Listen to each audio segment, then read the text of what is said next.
So we're going to kick this off. I'm going to stand up for a minute here to talk so I can work off the nerves. So my name is Andrew Connors. I'm the Managing Director at Fairport Wealth, and this is our annual Luminaries event, where we profile and highlight a female entrepreneur who has a story and journey that we think is unique and worth and want to share. And so before we jump in, I just want to highlight a couple of my Fairport colleagues real quick. If you guys can raise your hand. They help make these events great. They work with many of the clients and you that are here. So hopefully you are And so some people might be thinking, well, what is a luminary leader? And I'm going to try and keep this short, which is very hard for me. But most movies and great stories, the template for them is the hero's journey. And so I don't know if anybody's familiar with what the hero's journey is, but it's from Greek mythology. And it's this 12-step journey, essentially, and I'll break it down into something really simple. And so the hero's journey is about an individual who lives in the state of known. And there is something that happens in their life on their path that causes them to leave the state of known and venture into the unknown. And that is where their growth and their adventure lives. And whenever I see that kind of story, those are the stories that I lie awake at night and that is awesome. And those kinds of stories, frankly, are the stories of luminary leaders and great entrepreneurs. People, women who have left the comfort of known and said, I'm going to step out into the unknown.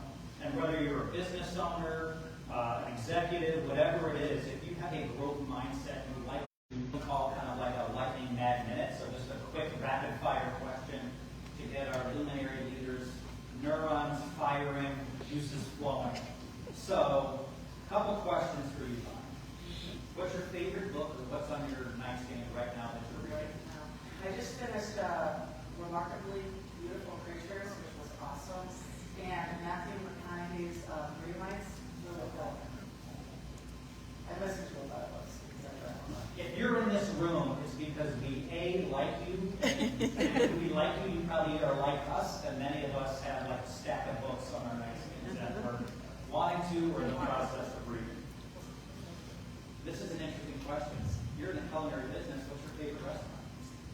Well, this is and what would you order at that restaurant? What would you order tonight? What would you order? So I'm a little biased because my partner and I live on this street called Sanctuary Drive, and we nicknamed our kitchen kind of like the sanctuary. We love that word we like. And the favorite meal that I like to do there is to take all these ingredients, lay them out, and have people come and make their own pizzas, and we make them in that pizza oven. And it's just cool because it's not us doing it, it's everybody involved. So that's my favorite restaurant. I'm going to figure out how to have people come to my house and they cook.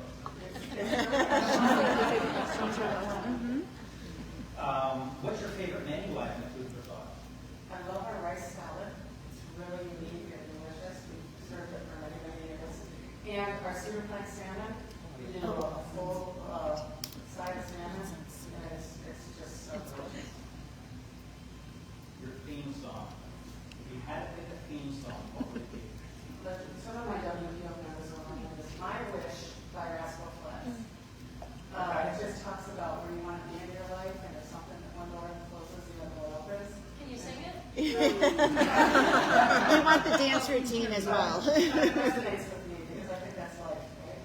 Yeah, it is, definitely. Most memorable vacation? Or favorite? I mean, we have a place, my family's very fortunate. My grandfather found a place up in Lake Muskoka, which is in Canada, 2.5 hours north of Toronto, abroad. And it's God's country. You go there, you don't have a TV. You just recently put the internet up there, you have to have internet. But you just commune with nature, and it's beautiful, beautiful. Best piece of advice you've ever been given? Respect is not given, you have to earn it. Deep. That's a good one. Okay, let's get into the meat of your entrepreneurial journey here. So, what was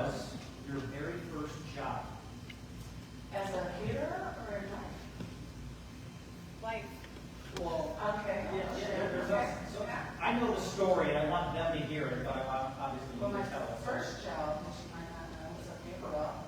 Okay. It was a morning paper route, and my brother and I'll never forget this, Christmas Day, we had to be up and deliver papers, so my brother said he'd help me. We kept our pajamas on, because we put all our clothes over it, so that when we got home, we could get ready as soon as possible, and be in front of the tree and start the tradition, so that's a big tradition in our house. So you go to RIT, Yeah, you graduate, Yeah. you get a job yeah. at, Stokers, and here for the last right here. And I wanted to leave, I couldn't. Now that 34 years, I'm doing a good job. I can do a commercial for Cleveland. I love it. It's an outstanding place to live. So, it's great. so you're working at Stoker's. Has, I guess, the culinary arts or the food kind of been part of your DNA or part of your background, kind of something that you've been passionate about? So again, another story. When I was, my dad traveled a lot when I grew up. And when he would come home, he loved to cook. My mother was thankful for having me. And I was like his little sous chef. I just soaked it all up. I had so much fun. And so that was kind of a start. And then many years later, my parents were playing tennis again. We had a tennis party. And they were like, how are we going to have food ready when all the people come back to our house? And I'm like, I'll cook it. I'll do it. And that experience of everything like coming together, because when you're like a catered event, everything has to work. You have to get ready, it has to work. And I was like, okay, this is it. I love this. And then I went to RT, started the restaurant. So you were 12 years old when you catered your parents' dinner. Well, and I had to go to bed. I had to walk past the table with all the people sitting at it, right? And I was so nervous because my parents always told me to be respectful. Finally, I'm like, I gotta go. And they all stood up and gave me a seat. So was that kind of like the seed, Yes. or the first domino to fall, and then they sent you down the path unknowingly on? And I loved it. It was easy to be in the kitchen. Okay. So it wasn't like I was like, oh my God, what do I do now? I just kind of happened. So you're working at Stoker's. How do we get from Stoker's to food for thought? So the restaurant industry, I don't know how many of you have ever worked in it, but it's nights and weekends and holidays, and it's a lot. And I was working too many hours, and I'm like, there's got to be something better out there. So I took a job with this little company, and it wasn't better. It was horrible. But I stayed for 2 years because I don't quit. So when I left, I'm like, what am I going to do with my life? And again, here comes tennis. I called somebody and I said, hey, do you need any help? I'm kind of in between jobs trying to figure it out. She said, we're looking for a caterer for our USDA playoffs. I'm like, oh, okay, what do you need? So she told me, so I'm calling all these people as I'm doing it. I'm like, yeah, I can do this. So I called her up. I go, hey, Barbara, if I can put a quote in for this, would you let me give me a chance? She said, sure. So I got it, and then I'm like, oh, crap. What am I going to do? I live in an apartment. I have 400 meals I have to make. But I will never forget when I finished. I actually used some of my Stoker people to let me use their kitchen a little bit. But at the end, I had this mini check. But I'm like, oh my God. After hours and hours of just be done. And then from there, tennis friends said, hey, can you hear this? Can you do that? Well, you can do 300 people, you can do anything at that point. Yeah, but this is out of my house, an apartment. That's a start, which is not an ideal place to take it.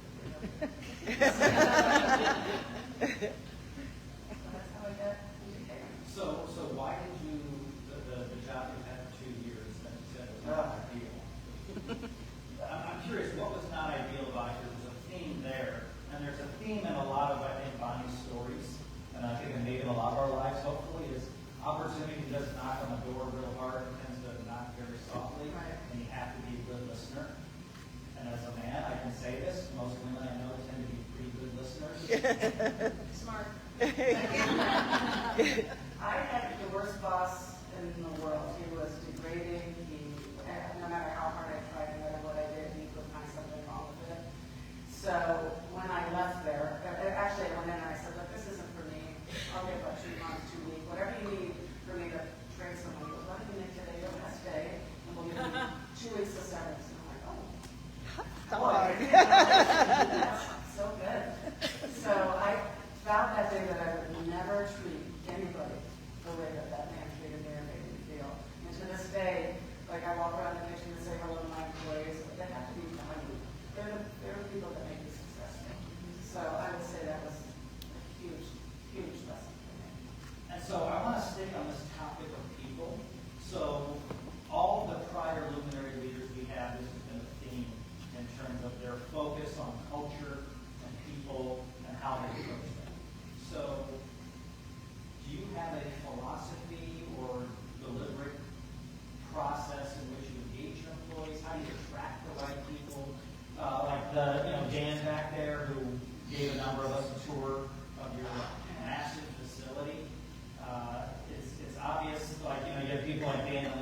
there, who are just amazing people, and it's not easy to attract and retain great quality employees. Every entrepreneur is challenged by that. So how do you do that? There's a lot of ebb and flows, but in our industry, it's mostly an evening business, and we offer very stable daytime hours. It gives people a life balance, so they can actually work in a career they love, cooking, but they can also have 2 days off a week, not work 70 hours. So that helps. Actually, sometimes it doesn't work, because you have people who come up and they're like, oh, I can't get up this early in the morning to work, because they're used to working until 1, 2, 3 in the morning. But I think that is one of the things that attracts people. Also, we have a very family kind of feel to us, and we listen to our employees. We can't do it without them, so we want them to tell us what we can do better or give us ideas of how we can do things better. So a lot of our luminary leaders have like a mantra that they live by, or maybe mantras. And what's interesting is anytime we have this conversation, they always say, no, I don't have a mantra. I don't know what you're talking about. And so some of the prior ones that some people have shared is you never get what you don't ask for. Don't take your burdens home. Things will never go as planned, so always be prepared to pivot. Don't let your ego write checks your talents can't cash. And so after having a lot of conversations with you, I think I know what yours is, but what would you say yours is? You can tell them. Surround yourself with people who are better than you at what they do. Yep. And, I have the person who runs our office and talks to our clients every day. I can't do what she does. I certainly can't do what Dan does or Leah. It's just, they help make you who you are. You hopefully can set a vision, and they understand that vision, and then they take it from there. And you learn a ton, too. I learn every day from them. It's really kind of cool. So you start with a 300-person tennis event, and we'll now have 90 employees. And you're serving 1,000 people a day. If you don't mind, share with us, and I think that's a challenge a lot of individuals have, is throughout your maybe career or entrepreneurial journey, you hit certain ceilings. And it might not be obvious, like how do I grow, how do I get to that next level? So when you went from 1 to 90 to 1,000 people a day, what were some of the ceilings maybe you hit, some of the challenges?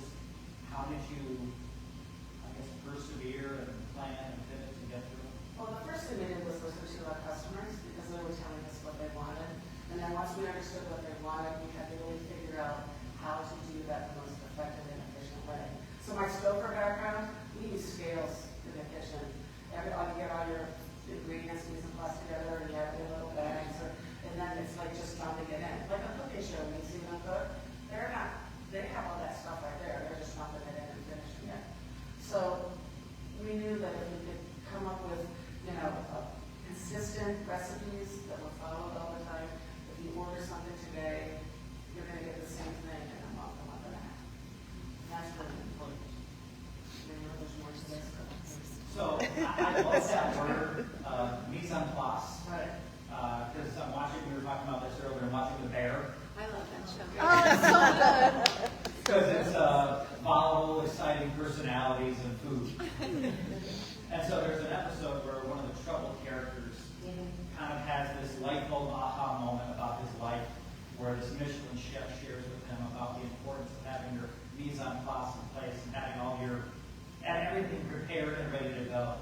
And so that for me, I was like, that's not a food thing, that's a life thing, that's how you run a business, your life thing. And so I know you use that term a lot professionally because of what you do, but if you don't mind, chat a little bit more about what does that mean to have everything in place from running a business and career standpoint? Well, I think you have to have the right people in the right places, the right people on the bus, so to speak, that are able to pivot and change with you as it's needed, that understand, that are part of the team. This is a hard question to answer. That stumped me a little bit. Well, you stumped me a lot right there. Mise en place is just what it is, right? You have all your ingredients, you have everything you need to be successful. And So have you ever looked around from a business standpoint and say, we're missing this? This is missing from our ingredient list in order for food for thought to be successful. yeah, we're looking at that right now because young people are much more likely to order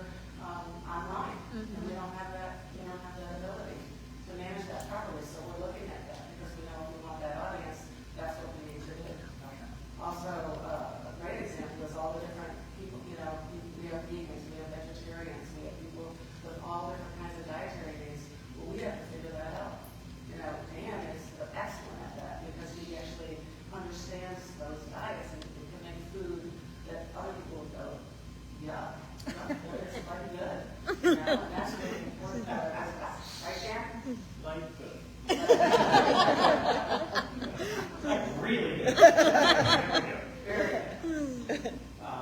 So I have to imagine, and I know that your business was severely impacted.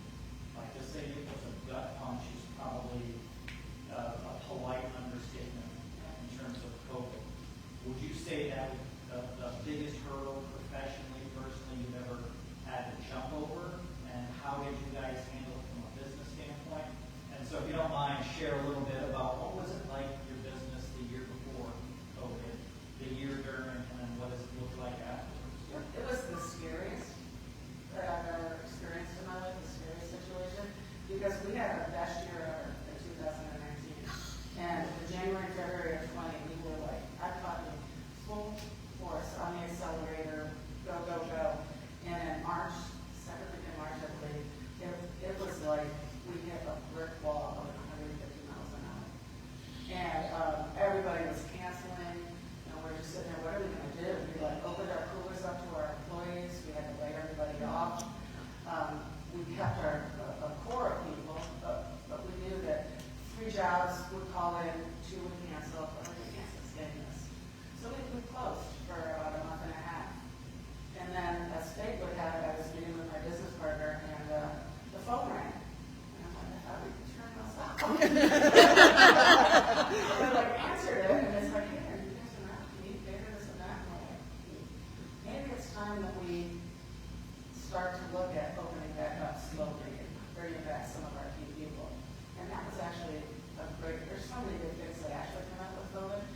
For example? Well, you know, we have people on the bus that we really don't want there. And so when you get to the people you want back, that's kind of nice. The other thing is, we hired somebody who we weren't looking for. We had no, and I'll say he's in this room right He's here. walking away. But, a friend of mine called me and said, my vet's tech's husband just lost his job. Opportunity was great. Would you be willing to talk to him? I go, absolutely. And we're all masked up, right? Never saw his face for a year. So when we're talking to him, I'm like, oh my God, we have to hire this guy. He's got, and we would have never had him walk through our door, ever. Because, COVID hadn't happened, he would have been looking for a job, and he shouldn't have been walking through our facility. So that was really, really cool. I think it's like just a perfect, beautiful example of when things seem to be falling around you. How you pause and say there has to be some opportunity somewhere in the midst of all this chaos. Well, You that seem to would do be a the good job. driveway talk with my neighbor who Yeah, so was this there. is another opportunity not very softly. And our neighbors they got us through COVID. And he was pretty big on the scares, and so we were doing the driveway talk, hey, how's your day? Good, how's yours? Hey, Ryan, you think you can cater for 500 people a day for a couple of months? We have to feed our folks who have to work. And I'm like, well, yeah, that's what we do. He says, okay. I'm going to let the guy know when we give you a call. I think I walked in the house and the phone rang. And it's Tony, and I met with him the next day, and for a year, it was a long time, we catered for them, which allowed us to bring our staff back, which allowed us to make any orders that came our way, so we got to build up that momentum. And now we run their packet.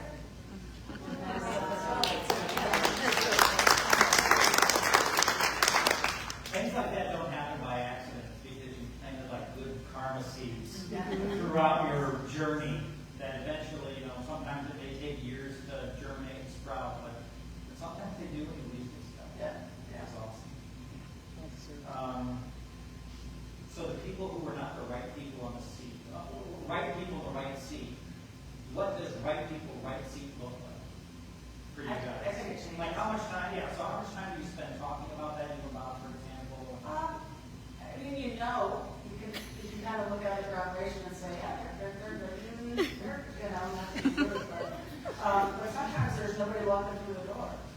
There was a time when I was like, do they smell? No, are they walking straight? Okay. I'm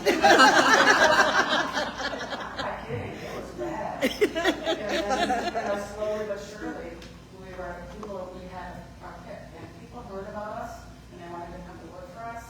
And I think you get a feel when you walk into our place. I don't know if you did when you were there, but it's a welcoming, and people seem to enjoy themselves. Well, some places that we walk into, or clients-owned businesses, will walk in there, and the other employees look at you like, oh my God, why are those people here? Like, who are they? What's going on? And when we walked in your place, I felt like I could just grab a knife and start chopping. That would be good. It's like everyone, it just felt very warm and welcoming. And that's with purpose, you know. We have 25-year employees, that's not really in our business. We just had our first retiree. So I'm really proud of that, because it feels good to walk in there and walk around and thank people for helping. I mean, they're doing it, I'm not. I'm saying, we're helping you. It's cool.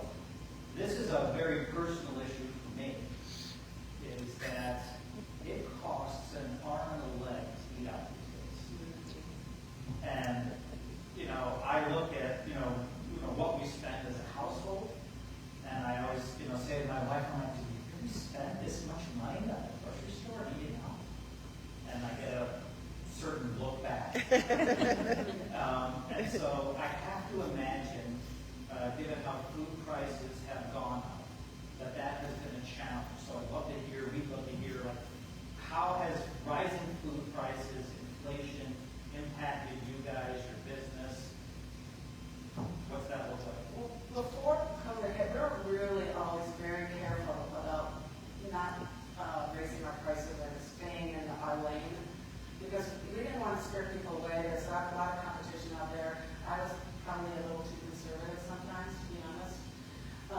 So when COVID hit, it gave us the opportunity to price where we should have been.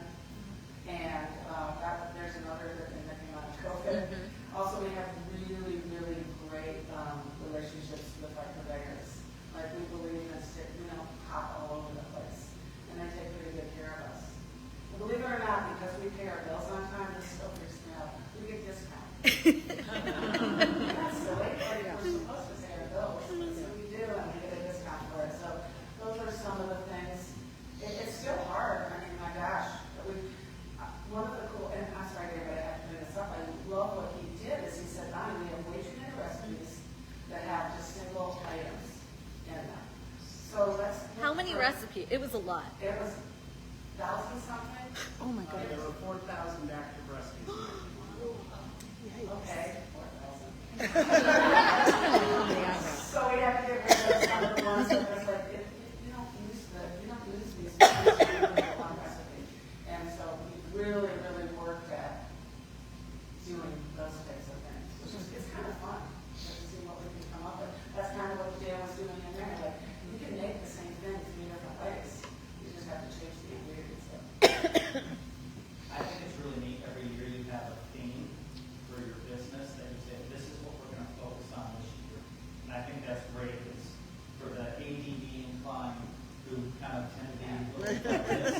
It helps you kind of go like this. So what's your theme this year? And how does it permeate, live in your business? So this year, and this is our 3rd or 4th year with the themes. One, innovation, because we want to look at ways to innovate with food, similar to what we were just showing you in the kitchen. There's so many different ways of doing things. Again, how can we innovate our order processing system? How can we innovate to bring all of our systems together? It's kind of not that they don't fit all together really well. I mean, they work, but it could be easier. Like, so you may be really passionate about innovation. And Dan and Leah may be passionate about innovation, but you're, let's say, 3 of 90 people. How does innovation permeate throughout the organization so that you can get different and best thinking from parts of the group or different company you might not be expecting? Well, we actually changed the name from management meeting to leadership roundtable because we wanted the people in positions in our company to feel empowered, like they were making a difference. So we start there, and then they can message that out to the people in their different departments. And I think it's pretty cool. Someone came up to me the other day and I thought that's really innovative idea. And I'm like, that's kind of cool. Well, I was going to say, if you have to do all the thinking, then that's a problem. That's not the case anymore. This is fair. It used to be, but I'm pretty lucky right now. Awesome. So one theme that we've heard from some of our luminary leaders in the past has been it's a little lonely at the top sometimes.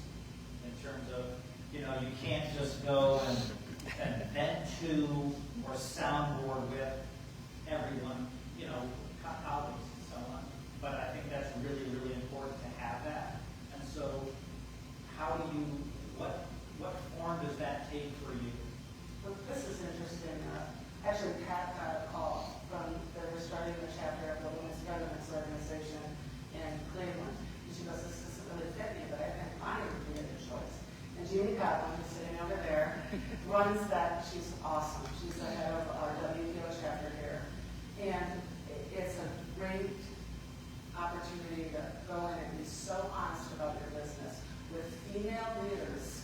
Because I'm a male business partner, we think different. And it's 15 years, guys. Liz has been, we founded it. No, wait, 2007, so. Women's President's Organization, yeah. So 17 years, but it's been a huge piece of me feeling confident and comfortable with some of the decisions and things that I do. And I'm really grateful for it. And it's got, I was going to win one year, and Judy's like, Bonnie, no. So I'm like, really? That's like your ride or die group is how I put that to people. Like you all, even I know a number of you are here, but you are all supremely passionate about each other's success. Yeah. Which I think is awesome.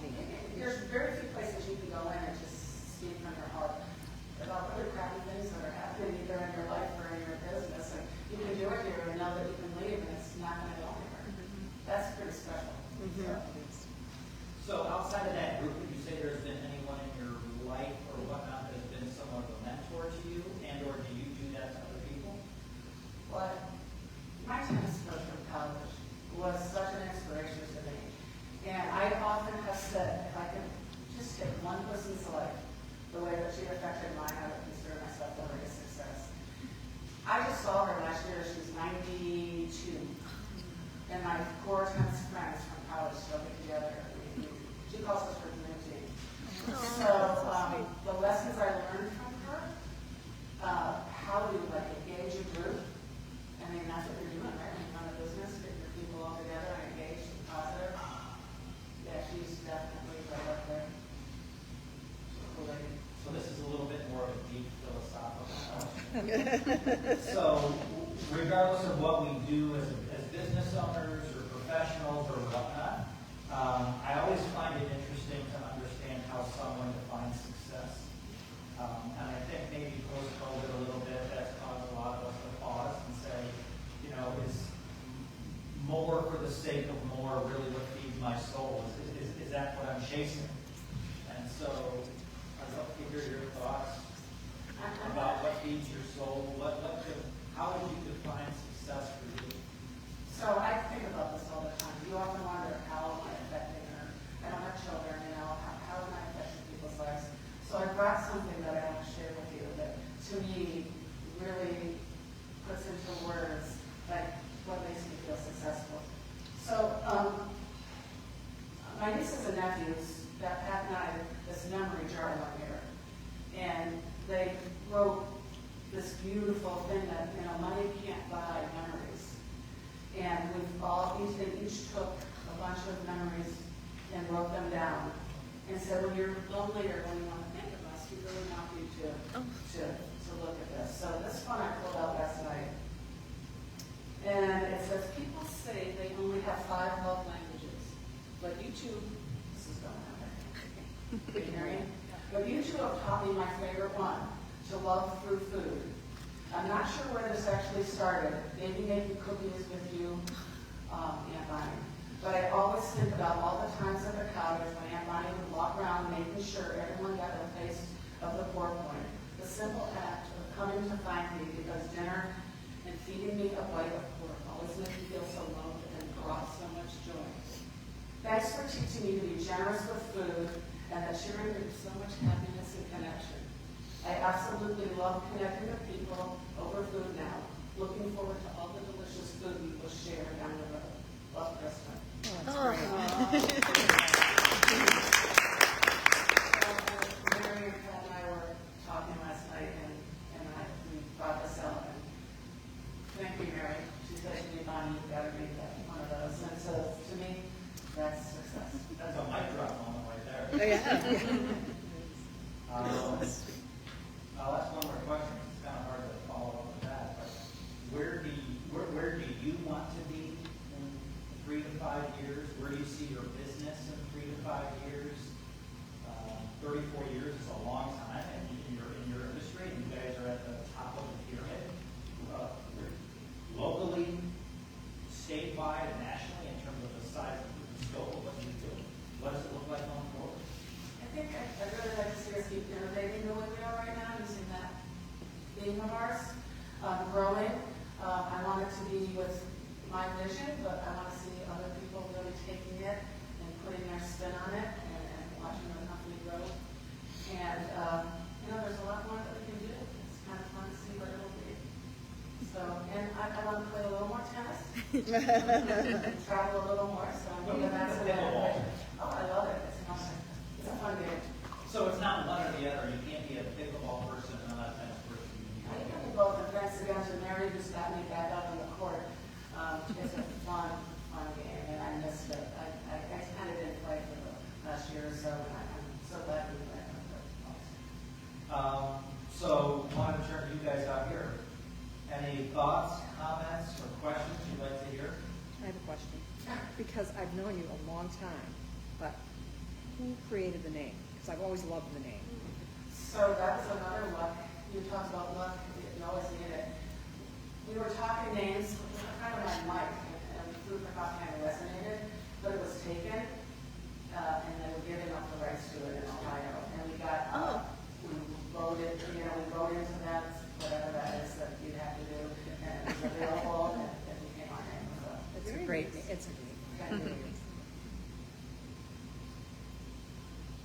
Anyone else have any questions? Melissa? Hi, so I'm a lawyer within law practice, and so I have the law practice side and also the management side. So what I think I struggle with is finding time for the more strategic planning, like what is the future going to look like when every day, there's more things coming in and you're trying to service all the clients. So how do you fit that into your business model? When do you do that? Do you have any tips on that? Well, I think for me, my business partner does a lot of the numbers and that type of thing. For me to be out in the community and involved and listening and seeing people eating our food or other food gives me kind of an idea of where things are going from that perspective, and then bringing that back into the team to see how we can handle, what can we do differently to be more effective in what we're doing. I'm not sure if that answered your question, Melissa. It's just, part of it is, I know this might come as a surprise because you know me, but I do like maintaining control. Being able to sort of hand that off and find other people. It's really hard, but it's the most rewarding thing if you have the right people. I think you're really good at delegating. I like it. Me too. I think it's important. It's important. You can't delegate just for the sake of delegating, because you have to be comfortable that it might not go just the way you want it to. And that's okay, because maybe the way they're doing it is actually more effective for you in the long run. There will be mistakes along the way, trust me. And we learn by those. Yes, we do. Yes, we do. Anyone else?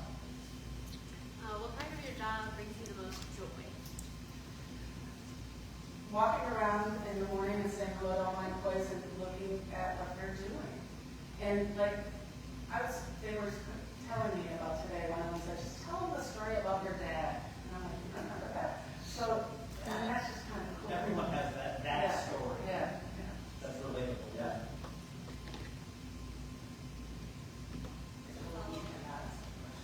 Yeah, Gina.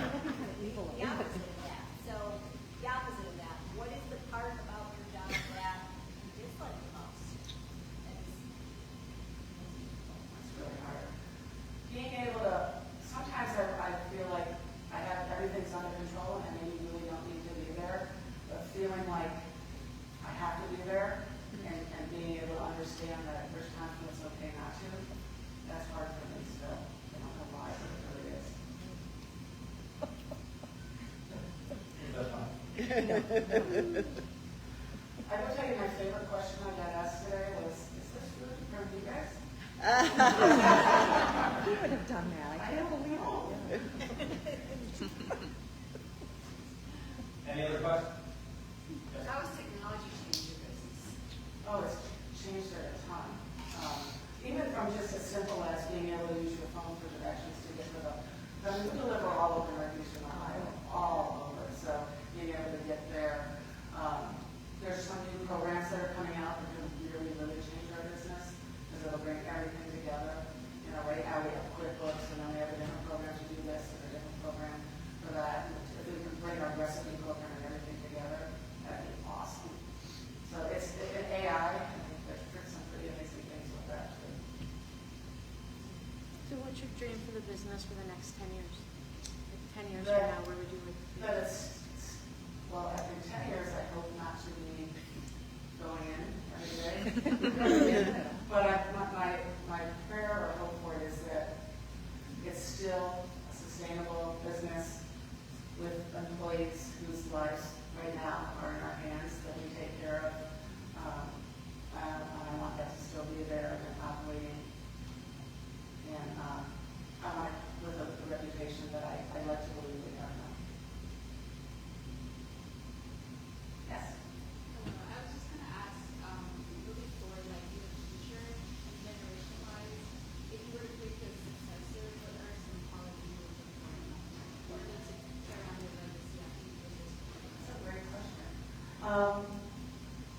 Energetic, young, staying power, smart, good with people. Okay, so in our industry, you have to be good with people. It's not just about cooking. It's about being able to handle the hourly staff and meeting their demands and speaking to them in terms that they understand. And clientele. And yeah, that's a whole different one. Yeah. Yeah. Yes. Before you put your recipes like out to the public and catering, do you have like a board who's tasting the food and giving like feedback? Are you looking for a? I was gonna say, how do you get on that? We called our employees. They're the ones who really talk to us. And then sometimes we do go to our customers and send something new out and say, let us know what you think about this. But yes, we do that. We do not just make a recipe up and send it out. It's really important that we taste it and make sure and it has to travel. So sometimes you have some really good food and it sits in it for an hour, so we have to get it there and it's just not the same. So we have to make sure that all those things work for the recipes. Is that hard for you to think about who's going to be taking over the business when you decide you don't want to run anymore? Like, do you think it's going to be difficult for you to let go, or are you excited? Right people that share on the bus, whatever, I don't think it will be difficult because you know if they have the vision that you do and that they have the ability to come in and make a difference. I think that and enough people have come through our doors where I'm like, oh, no, about that, but no. So I think you just know. Yes. What, like personality trait or quality that you possess has led to the success of your business? Yeah. I try to be humble, but go ahead. I think you let people do what their highest and best use is. You are about the polar opposite of a micromanager. Like you know what people are good at, and you know how to unleash them to be their best.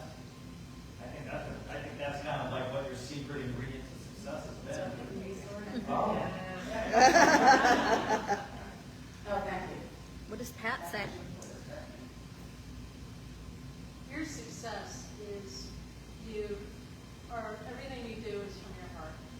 And, a lot of people, Bond never comes home and says, look at these numbers or look at what we have.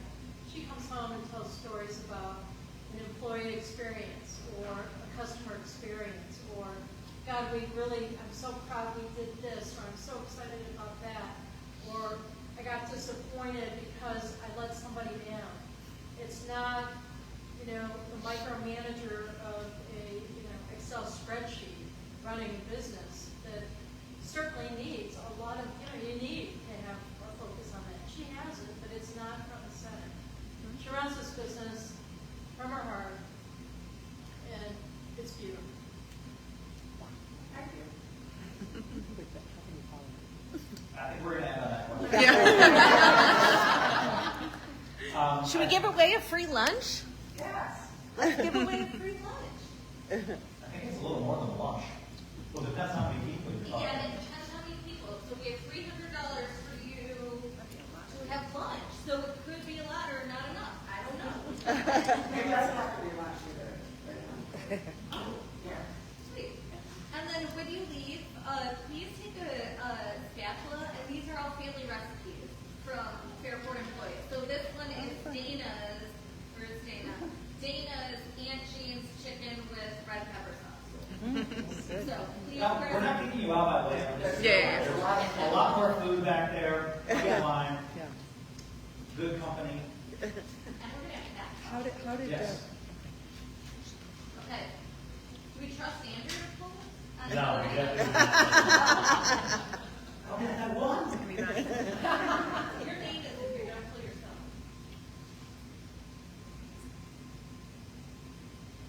Is Maureen Navarro here?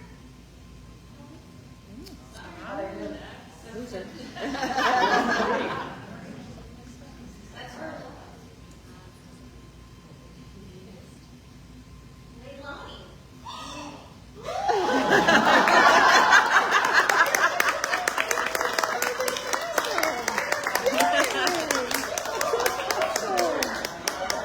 Kodak moment. So, I'm wondering if you could ask me, by the way, like, what's this first place? Have you ever been here before? What do they do? And so I tried to explain it, and I don't think I would probably do as good a job as Pat LaCresty, who is the executive director of this amazing organization, First Team. So Pat, would you mind just kind of coming up and giving the commercial, so to speak? I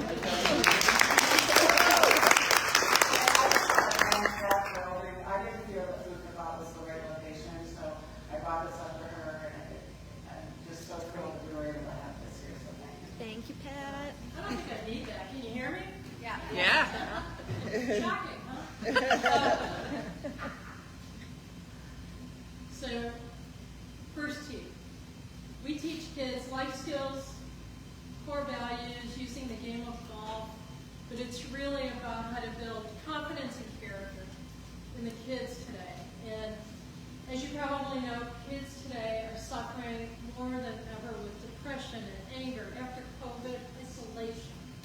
We became a place where they can be themselves. We have coaches that help develop and kind of the go-to safe place. So if you can imagine that this new facility, you're the second group that's ever been here. We've only been here 3 months. Woo woo! We expanded. This was an old high school, and we totally tore it down from the bottom up to recreate a space that's safe, that's fun. That's why you're going to be playing on simulators in a little bit. But it's kind of like a go-to for the kids in our community. We are one of 150 chapters nationally, so it's a national proven curriculum. We have 200 volunteer coaches. We have a small staff. Mary Patton's the head of development and marketing, and she's here, small staff. But we have lead coaches. These kids come to us for programs throughout the year. This building now will let us have year-round programming. We built a commercial kitchen because Food for Thought said, "Can you give me a commercial kitchen?"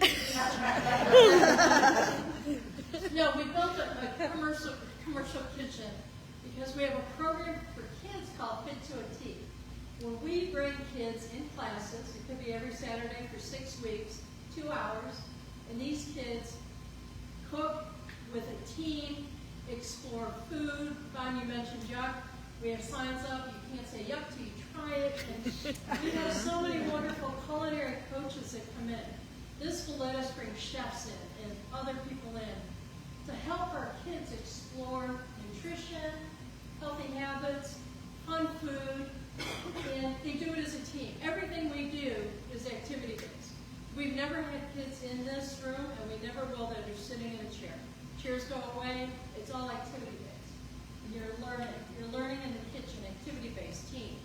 I know when we first started our Fit to a T, the kids were making smoothies, and they were kind of screaming, and I walked in. This was in our old building, which is really 1/10 of the size of this.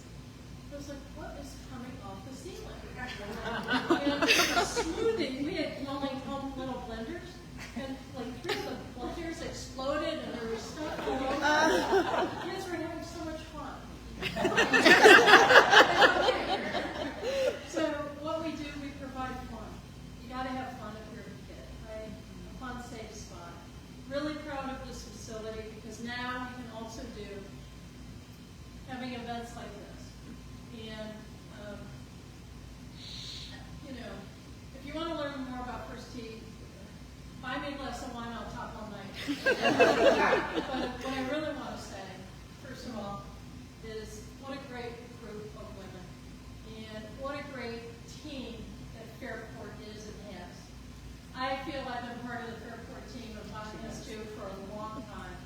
So we have a passion for Fairport and what you do and how you impact and how you go outside the box of really not just, it's kind of like Mom when I said she leads from her heart. Fairport is not about, let's sit down and go over your financials. Fairport is, let's sit down and talk about your dreams and your life and what do you want and how do you want to do it. And what do you want out of life and how long is it going to take? You tell us what you want and we'll help create it. That's what Fairport does. Same thing Bond does with food. That's the beauty. And that's what we do with kids. It's all that same thing. You have to listen. You have to be able to create. You have to be able to have your client, your customer, your participant say, wow, this matches what I want to do, what I want to be, how I want to live, right? That's the secret. And so I give hats off to Fairport and the team who are, just outstanding people. And I know everybody in this room already knows that, so we're singing in the choir. But we need to say that. So thank you. Thank you. And Thank I'm you. not done. I thought you made it out. You are. I'm not done. I will be done in a second. So I am so proud of Anna and what she has done with this company. I just have to correct a couple things. When you said, you talked about, she must be a great delegate. Try living with her. Is this a roast? Yeah. Where's my wine? My point is that, again, she's consistent throughout her life and everything she does. And brings people in. And really proud of that. If you want a pizza party at our house, what are you doing tonight? We can do it tonight. Or, I do have to say, the quality of the food in this kitchen, we've never had quality like that's in this kitchen right now because we've had kids cooking in it and little Rice Krispie treats pretty much. But don't leave here without going in and talking to Dan and understanding how he created some of these menus in here. It's amazing. There's to-go boxes. To-go boxes. It's great. And we're gonna Take the food. We'll play We're gonna dodgeball. play zombie dodgeball. And I also wanted to say, Anna mentioned, she got back into tennis and she said Mary, probably people don't know Mary's my sister, who is in from Tampa. And to see Mary and Bon on a tennis court, you want to see something crazy, you got to do that. I'm just so... You lack energy, you know that. I know. I'm just so proud, and may everyone here take a piece of what you heard today, use it for yourself, use it in your life, and may God bless. And Bob, you're the best.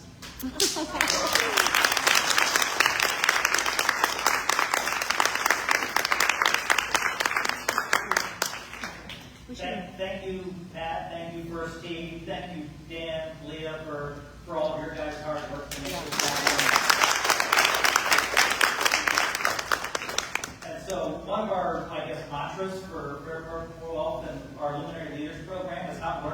celebrate? How do we learn from each other? How do we connect with each other? And how do we celebrate?